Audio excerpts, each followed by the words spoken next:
నీ పాదాలకు మూవల్ల నా అడుగులు సాగాలమ్మా, నీ పెదవుల చిరునవ్వుల్లా నా ఊపిరి వెలగాలమ్మా.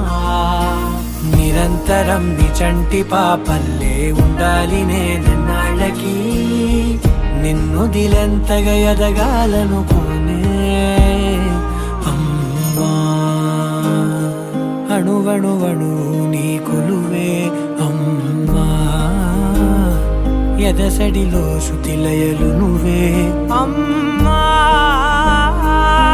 నే కొలిచే శారదవే, నన్ను నిత్యం నడిపే సారథివే.